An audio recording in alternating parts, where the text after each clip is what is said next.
We've all witnessed the pathetic stunts of the white supremacists who try to use the word culture as their would-be code word for race.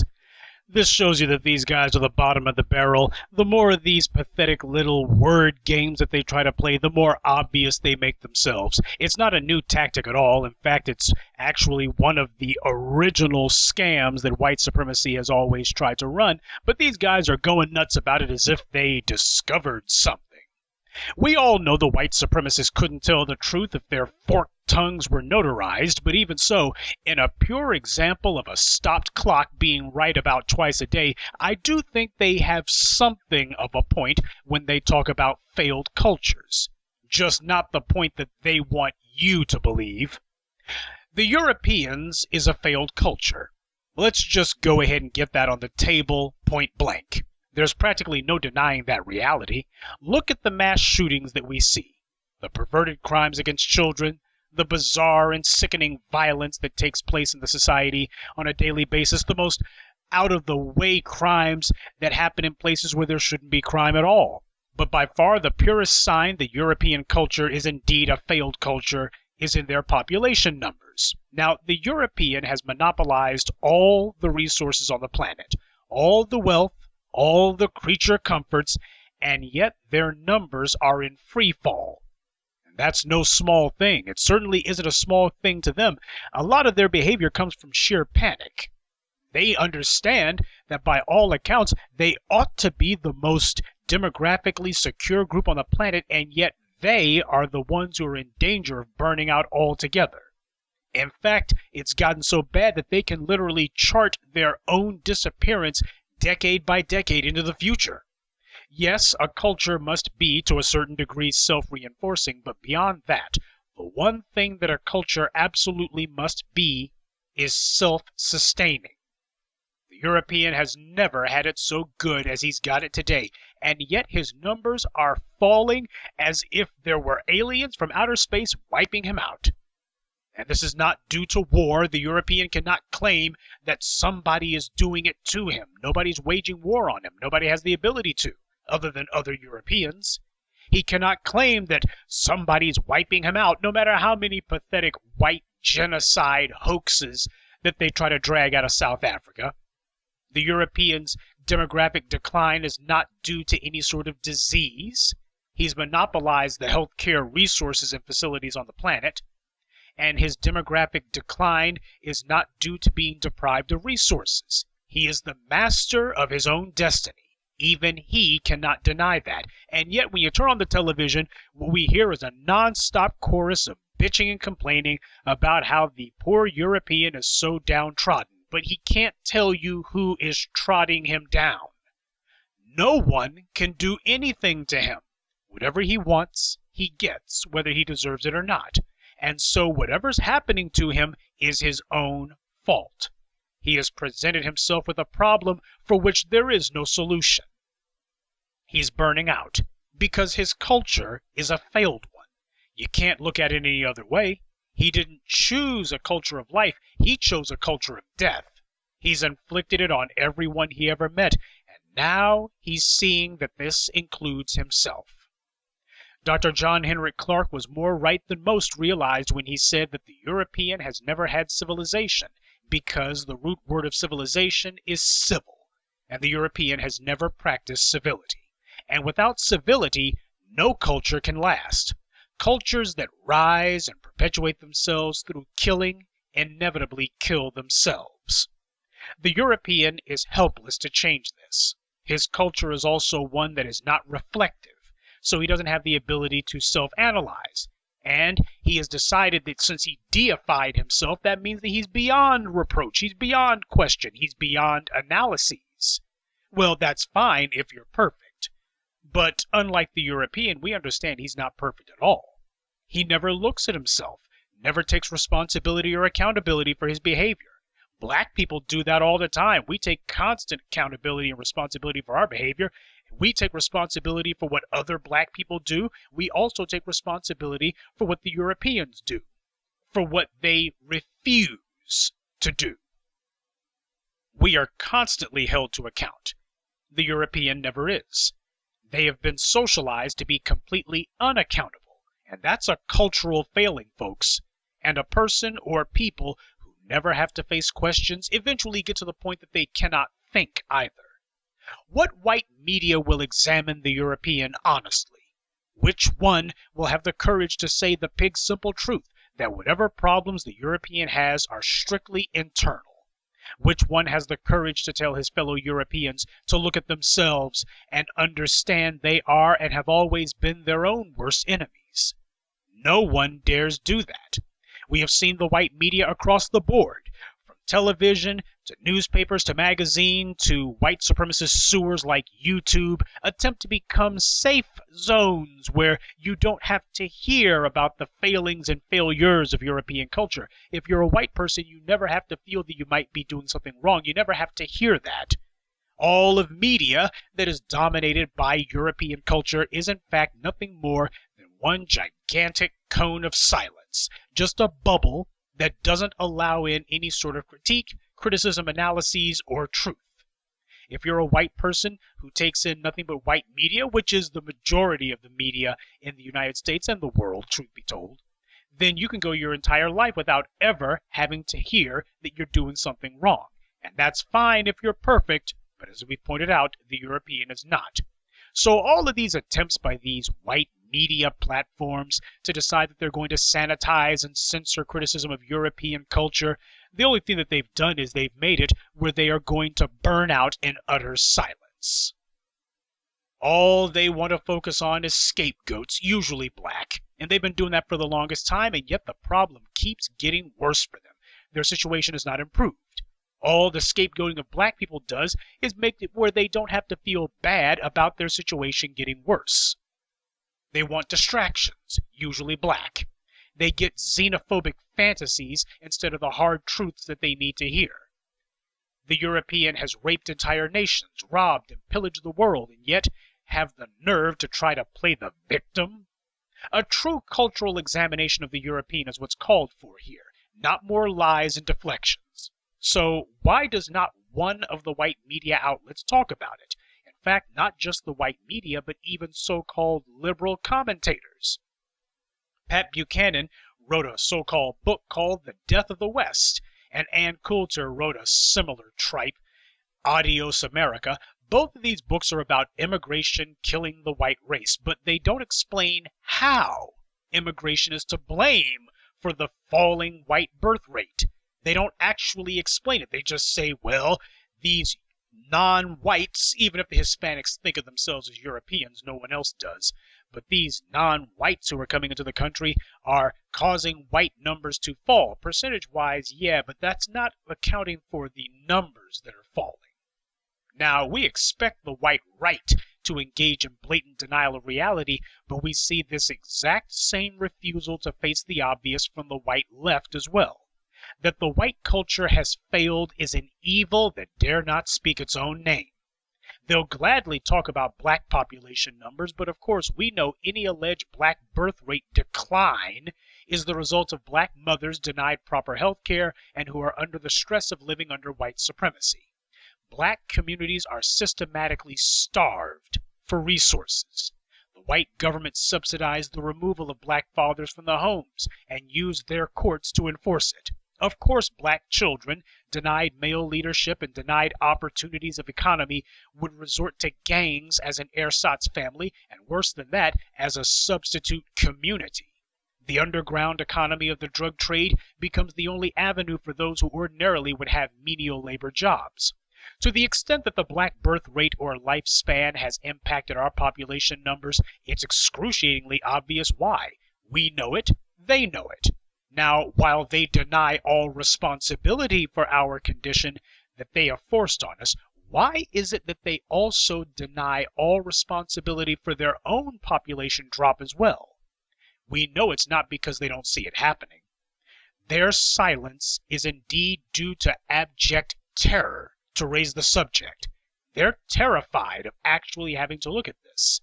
And the reason why is they understand what the implications would be for their own con game of white supremacy. But I think their refusal to examine themselves runs a hell of a lot deeper than that. I think the white media and the white power brokers who own it realized long ago that there's no way to reverse this population trend. That's why you saw Richard Spencer talking like a lunatic about where the trends are going. He says, sure, we got it all in one sock right now, but where are the trends going? Yeah, he understands that. The reason the European refuses to answer any questions about his behavior as a group is because they don't have any answers, not even when facing an existential crisis. There was a movie that came out several years ago called Children of Men. It was about the end of the human race, but clearly it was an allegory about white population decline. In the movie, the entire human race had become sterile for some unknown reason, and everyone knew that within 50 or so years there wouldn't be a single person left alive. Clive Owen plays the protagonist, and he asks the head of one of the big corporations, why do they bother to continue focusing on profits or providing services when they all know that it's all for nothing? The man shrugs and basically said that if it didn't matter whether there was chaos, then it also didn't matter whether there was order either. You know, that bit of dialogue is a valid point. If you're going to die and you're helpless to stop it, why not die in a state of order? After all, it's the conditions in which you live that matter, no matter how short the lifespan, right? But as many of you know, in the end of that movie, they did manage to find one person who apparently was not sterile, and it was a black woman. This is one of those instances where you had a Hollywood film that actually was willing to put some of the dominant society's neuroses and their inferiorities on display on the big screen. Nonetheless, that was just a movie, and we shouldn't be so naive as to think that a system this evil will simply accept its end so long as the practitioners of white supremacy get to die comfortably. They care about control more than they do their own lives or their children's lives. And if they think the rightful rulers will regain what was stolen from them, then they'll engage in a scorched earth strategy to ensure that if they have to go, then they're going to take as many of us as possible with them. Black people didn't invent the scorched earth policy. The Europeans did. From the Romans to Sherman's march to the sea during the American Civil War to the bombing of Dresden during World War II, when the European wants to deny something to an opponent, his first move is to destroy it. Their psychopathic racism won't end just because they can see their own doom coming. The pathological evil that drives them won't end merely because they're facing their own annihilation. For them, a peaceful death is when they know they still have the ability to harm us. For all its flaws, at its core, African American culture is not a failed culture, believe it or not. The white media may try to program you that it is, but again, they don't know anything about us. They don't even really know about themselves. So you want to be very careful about calling yourself taking your cues for the analyses of black culture from the practitioners of white supremacy, certainly not from their propaganda wing. We see other groups seemingly more successful than us, and they emulate much of what we do and copy our historical footsteps. People, by and large, don't copy what they see from failed cultures. They know that white supremacist culture is, in fact, on life support, being completely and thoroughly sustained artificially. And that doesn't work. That's part of the reason why it's so bland and stale. It's hollowed out and everyone can see it. Most of our problems stem from the fact that we control no resources. Now, while a lot of the group dysfunction falls on us, the stark reality is we have been set up for failure. We were set up by the very people who rule this society. We suffered a military defeat in Africa, which has been perpetuated by an economic social defeat that is carried on and carried out day after day in this society. An ethno-economic order that is enforced through violence directed at us. Our culture may have failings, just like everyone else does, but whereas these other cultures have become dependents of white supremacy, we have been its principal victims. The truth is, European culture has failed. It is a failed culture. You want to talk about failed cultures in Latin America or failed cultures in the Middle East or failed cultures in Africa. No, these are cultural failings that you could call out, but not failed cultures. Because European culture has shown that it doesn't work. The Europeans seized much of the geography of the world in the 19th century, and instead of the European being calmed down by the fact that he now monopolized tons of resources that were not his to begin with and that he didn't have to want for anything, instead what happened was the European turned on one another. That is not a cultural failing, that's a failed culture. When somebody hands you everything on a silver platter, when they give you things you didn't earn and didn't deserve, and then what happens is it makes you worse, that's not the fault of the world, and it's not the fault of the resources. That comes back to you. That is the purest example of a failure. We talk all the time about lottery winners, but one of the things that doesn't get pointed out is the majority of lottery winners usually wind up bankrupt. And the reason why is these people weren't ready for that kind of wealth anyway. They couldn't handle it. That's not the fault of the lottery commission. It's the fault of the lottery winner. Well, what's true for the individual is also true for the group. When you have Europeans who feel that they hit the lottery by being born white, then what that also means is the world wars, the Cold Wars, the constant economic declines that are the result of a Eurocentric global economic order are in fact the result of a failed European culture. Because before the European took over the world, Africa had never seen an economic cycle before. There was no such thing as a recession or depression, because there was nobody with their thumb on the scales. European culture failed 500 years ago. The only reason that it's still around is because it got a new lease on life by raping Africa and the Americas. You look at the condition that the European was in prior to Cristoforo Colombo, whatever the hell you want to call him, to that genocidal lunatic. If you look at the condition that Europe was in prior to the Moorish occupation having withdrawn from southern Europe, then what you see is the European was in the grip of famines and plagues and civil wars and all the rest of it. That wasn't the fault of Africa. That was the fault of the European. And yet, that is not the kind of analyses that you're going to hear from any European historian. They gloss over it as if that stuff wasn't going on, because the idea is to make it seem as if the European had it all together. Well, if that's the case, how come the Europeans couldn't wait to get the hell out of there? There was no shortage of people who wanted to get on those boats. They did, however, have a shortage of people who were trying to emigrate into Europe. Everybody was trying to get out. That is not the result of a healthy, vibrant culture. That is the result of a failed one. And Europe would have become basically one gigantic wasteland, just waiting for the Africans to come along and actually populate it, except for one small thing. The European did manage to get a toehold into Africa and got another toehold in the Americas. European has been living on borrowed time ever since. You've heard of the expression zombie banks. When the Japanese economic miracle went flat in the early 90s, there were a number of Japanese banks whose shady business practices had suddenly caught up to them. A lot of Japanese banks that should have gone out of business but weren't allowed to. The Japanese government put a pretty face on these problems, made nice like everything was just peachy keen and only getting better, and the Japanese, being masters of inscrutability, they were talking openly about their internal problems, but they were doing so in a way that only Japanese people would actually understand it. There were certain Japanese banks who were considered too big to fail, and they had the Japanese government ministers in their hip pocket, so just like the U.S. has always done, the Japanese government began floating loans to these zombie banks to keep them afloat, even though they were already dead. The Japanese taxpayers had been forced to keep banks alive when these banks could barely turn a profit and stopped being useful to the Japanese society a long time ago. In historical terms, this is precisely what happened with Europe.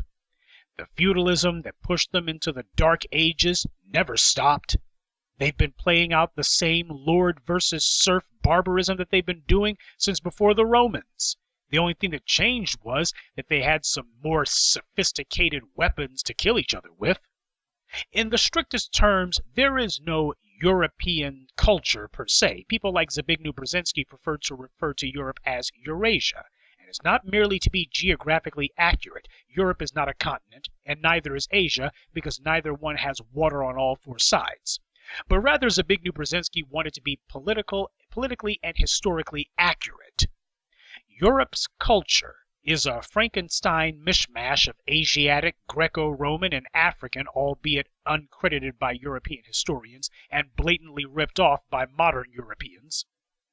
That's one of the most clear, undeniable indications that the European realizes he doesn't really have a culture. He has a tradition of endless warfare, but not a culture. He learned his means of war from the Romans. He learned his language from the Asiatic, and he learned the humanities from us. Today, you see him trying to cover up his cultural failings by just ripping us off altogether. He still wants to be racist, but at the same time, he tries to cover up his dependence on us by saying that we're all one big happy melting pot. He wants to have it both ways. Remember when white supremacist fiend Bill Maher tried that one? If you're oppressing a group of people and banding together to support the killing and harming of these people, you don't then get to turn around and plead that this is a kumbaya society, because it's not. The European is a cultural vampire. He has to be. Some of his more honest historical figures realized that long ago that the European had taken a serious wrong turn on the road of history. Oscar Wilde, a white man, once said that America is the only country that went from barbarism to decadence without ever having gone through civilization, and he was totally right. But what goes unsaid is that the U.S. is an invention of the Europeans, so the U.S.'s failings are a direct reflection of Europe's failings. The U.S. is newer and less disciplined, so these failings are more obvious, whereas older cultures have learned how to be more discreet and sophisticated about their flaws and inadequacies. But nonetheless, they're on full display for the world to see if people are just honest about it. The greatest sign that the Europeans is a broken culture comes not from how they behaved before the Romans tried to bring them civilization, but rather how he's behaved since taking over much of the world. The greatest cause of war is resources. A nation who either doesn't have them or covets what a neighbor has more of, or wishes to deny a rival nation resources. Whatever it takes to have the advantage. When people have sufficient resources, that ought to calm them down. Normally what happens when a nation or a civilization has a surplus of resources is a golden age. That's usually what follows, which in time, of course, leads to decadence because the people have too much resources and they, over time, forget where this surplus of resources came from. They forget how precious it is. They just want to goof off and enjoy their surplus. And after decadence, the nation, hollowed out by their own rotted corruption, collapses. But the European has monopolized the world's resources, and rather than make the European more calm and secure, this has instead led to a series of ever-escalating wars, first with the indigenous non-whites and then with other Europeans, ultimately culminating in 2 world wars, and it was after the world wars that the entire planet stood on the brink of annihilation. I want you to think about that. The world didn't stand on the edge of oblivion during either of the great wars. It was after the Second World War, during so-called peacetime, that the European began to build an arsenal of oblivion and was openly declaring that he would destroy us all, and on more than one occasion almost did exactly that.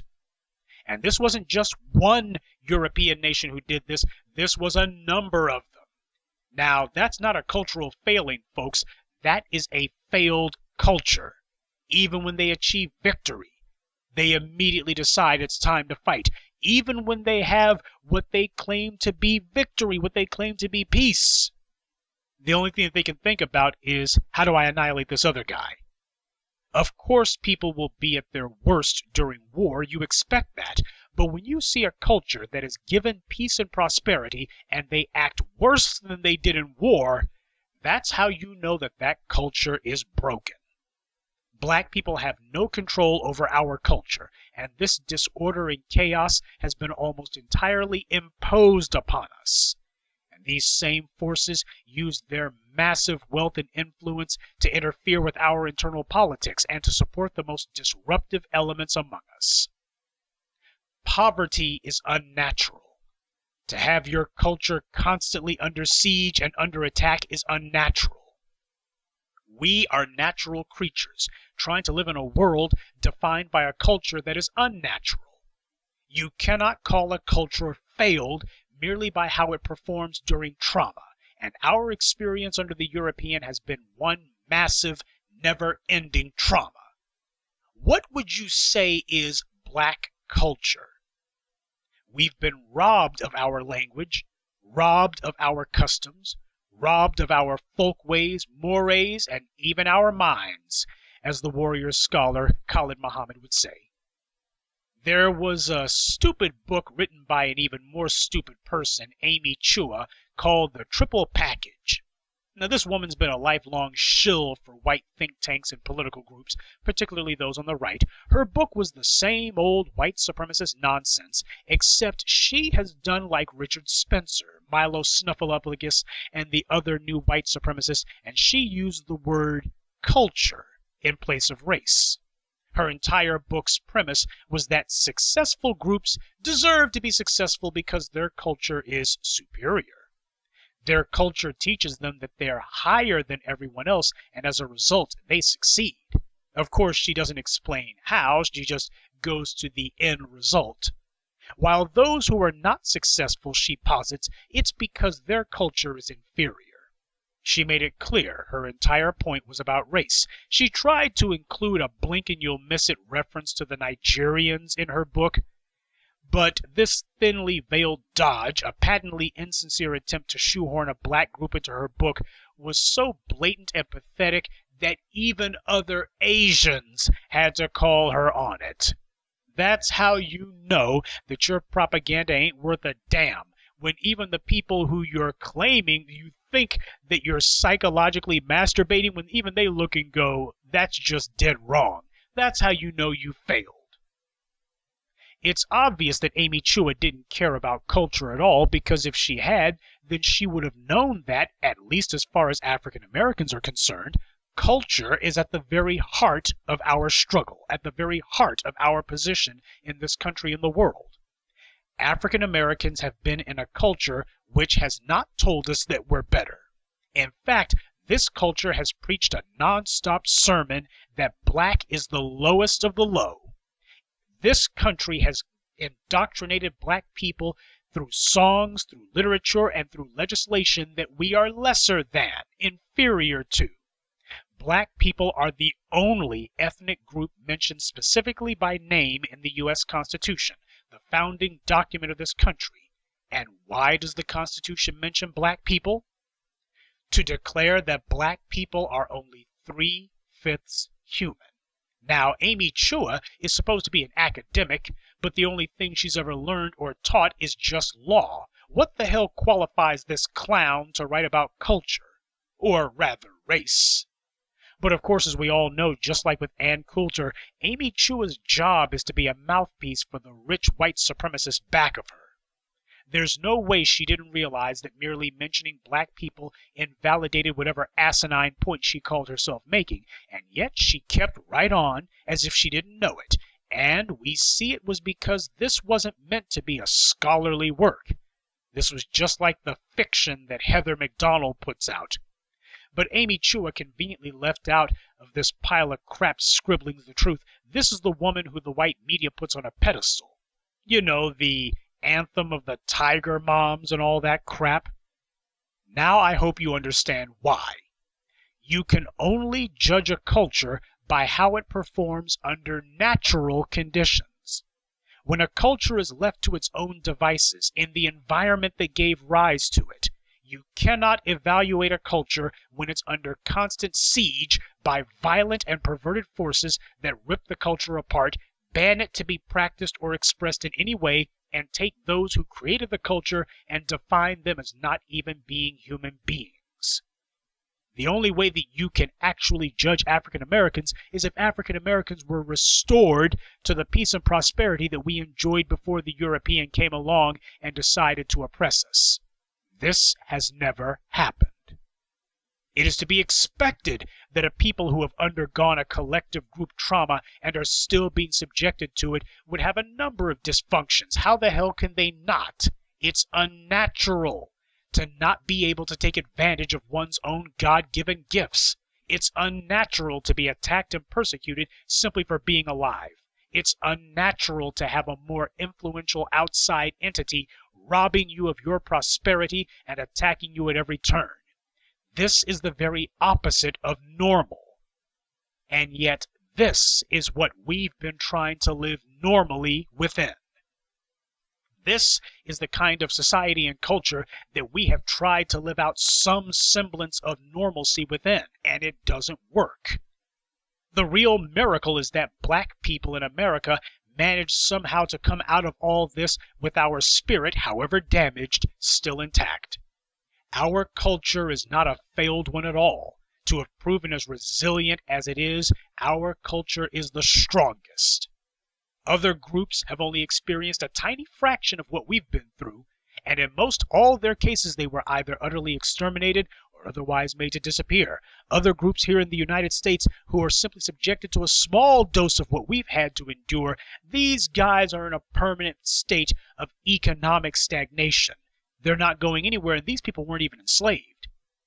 You can't point to the Asian codes. There were none. You can't point to the Hispanic codes, or the Muslim codes, or the Arab codes. There were none. So whatever problems they've got, well, it's largely something they need to look at their own culture if they want to address. Not only are we still here, but rather than we mindlessly trying to be like our oppressors, we've got them trying to be like us. And that says it all. They have everything. We should know because they stole it from us.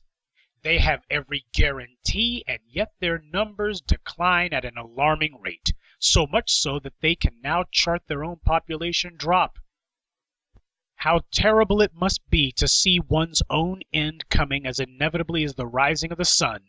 Ordinarily, whenever a population's in decline, what you try to do is you try to fix it through a surfeit of resources. Well, if we can just get more land, if we can get more farmland, if we can get more food, if we can get more medicine, if we can get more creature comforts, if we can get more of this, more of that, that's usually what you do about a population whose demographics are in free fall. Problem is, the European already has all that. He's got everything, and yet his numbers are still declining. So what's the answer? The European, it seems, at least some of their more astute members, are already looking and going, there's probably not one. They're concerned because at the rate that their numbers are dropping, this isn't a population decline, it's starting to become a population crash. And it's not the result of what someone else did to them, no matter what they want to try to tell themselves. Their very genes seem to be burning out. They don't know what to do about it, because this isn't the result of resource deprivation. They've taken all the resources. This isn't the result of any one disease, though they do seem to have a disproportionate number of them, such as affluenza. I guess affluenza is real, and it's fatal, just not to those around them, but rather to the carrier themselves. As Dr. Francis Cress Welsing said, when you see someone who's constantly trying to tell other people how inferior they are, it's because that person is trying to convince themselves that they are not inferior. Finally, a message to the whining Europeans. All this whining and complaining from you guys, it is so annoying, and yet it's not unexpected in the slightest. I mean, what else are you going to do? For all their Confederate flag waving, they seem to have forgotten how things ended for the Confederacy. The perpetrators of the original Confederacy certainly took their defeat with a lot more grace than the modern European is taking his. The Confederacy went out acting halfway like adults. You're going out acting like the whiny brats you've always been, realizing that no one will pay you any attention no matter how loudly you misbehave. The only thing you can think to do is to be an even louder brat. It was a Confederate legislator, John Breckinridge, who urged his fellow mayonnaise-munching morons to surrender and stop the needless loss of future meth heads. Quote, "This has been a magnificent epic. let it not terminate as a farce. He didn't know it, but this thing was already a freaking farce from the jump. In reality, as with practically everything Redneck Brick said, he had it backwards. But a little before that, he told his fellow inbred pals we should not disband like bandits, but rather as a government, and we will thus maintain the dignity of our cause. But that was a losing proposition from the jump. Dignity has never been white supremacy's strong suit. Dignity requires decency, and no one would ever accuse you guys of that. This is why you see them constantly trolling and hating. They're desperate for attention, like a retarded 4-year-old, and if they can't get attention in a good way, then they'll settle for getting it any way they can. This is how white supremacy dies. This is how they burn out. This is how the scumbags are going out the door, bemoaning their own obsolescence. White privilege, and as a result, white culture, is a house of cards, or rather a house of lies. And the reason the leaders and figureheads of white supremacy have always had an easy time getting support for it is for the same reason crappy TV shows have always had an easy time finding an audience. Because the people watching it are in on the scam, and they want the scam to succeed because they know they're getting something out of it. The same way that you see these mouth-breathing, knuckle-dragging idiots who passionately make excuses for crappy TV shows like The Real Housewives of Who Gives a Damn, you see they've always made excuses for anti-black racism too. They have to, because they're only too aware that they need these lies. I've told you numerous times that oppression is a constant breaking process, a daily repetition of destroying the mind and morale of the targeted population. Well, the same goes for power and progress. It is a constant building process. Every day you have to encourage and bolster the mind and morale of the group you want to remain in power. This is where the white media comes in. Media is the apparatus by white rulers to communicate with those who they rule over. I actually had a moron on my Twitter feed who had the nerve to ask why I spent any time monitoring what the white media says. Now, on the surface, this was an inbred moron who thought that they sounded smart or otherwise erudite. But in truth, this is the same type of unthinking idiot who tries to argue that we shouldn't call white supremacy because that would be to give it too much power. Yeah, because white supremacy doesn't really have any power. Many of you have heard that white supremacy's plan is to institute a South African-type apartheid system in the U.S. Now, you've never heard that from me. In the 11 years that I've been doing that, you've never heard me say they're going to be instituting a South American-type apartheid in the U.S. That's an interesting thought, but truth be told, I've never subscribed to that idea. There's a good reason that you've never heard me mention it. Main reason is the white powers that be don't want that, not because it isn't desirable to them, but because they know it won't work. Robert Mugabe and now Julius Malema have shown why a South African apartheid model won't work in the U.S., because such a model can only work if the oppressed allow it, and the political will to fight such a system is re-emerging in the very places where they started. You have to get the oppressed to go along with it. That's the only way that apartheid can stand. And we see that the oppressed in Africa, at least in southern Africa, are fighting it. An apartheid system can only work so long as you have a critical mass of white foot soldiers to enforce it. This is why you see them going completely nuts over population numbers. This is not the 19th or 20th centuries, and they know it. A South African apartheid model, even if successfully implemented, would put them literally in the middle of enemy territory. That model only works until the day it stops working. They want a 100% solution, and when it comes to genetically recessive people trying to maintain control in a world where they're a dwindling minority, you can't do that by fighting a genetically dominant majority for control. The 20th century could be thought of as the century of white dominance. White supremacy had won in the 19th century, and what did they do with their total control? They began to fight one another.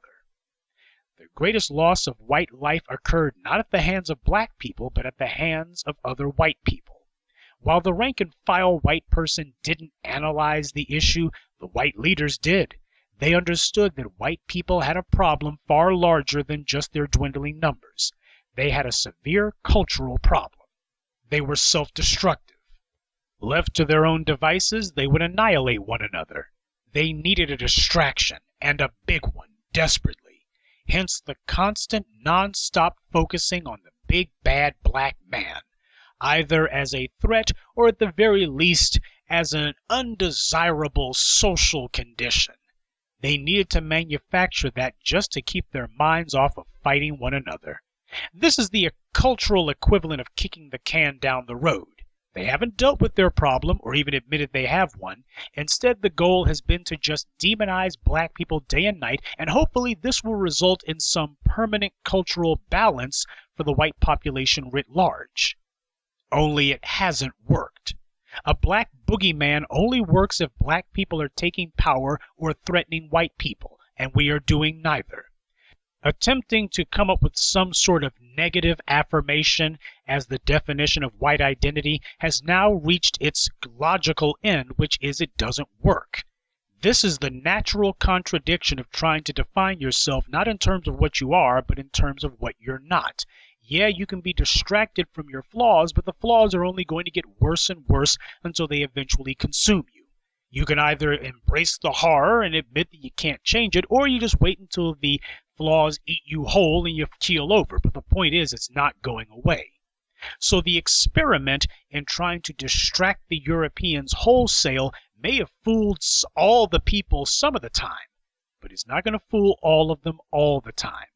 And that's where the European finds himself at today. So while Europeans can tell themselves that they're attacking us in order to hold off some possible threat decades from now, the reality is even they aren't sure what they're defending themselves from. Trophy heads like Bill Cosby's are empty victories because black people pose no threat. This is a distraction that can be repeated over and over, but the problem is it can't be sustained. The end result of all of this is pretty obvious, but the fact that these people have now come to the point where they can't even admit to their problems means that they're not going to be able to solve their problem. And if they want to know what the problem is, it's not black people. It is a failed culture, one that they have refused to address, one that they have spent hundreds of years covering up and covering up for, one that they have decided that they're simply not even going to look at. But as we all know, the worst failure that any person sustains is the one that they refuse to look at.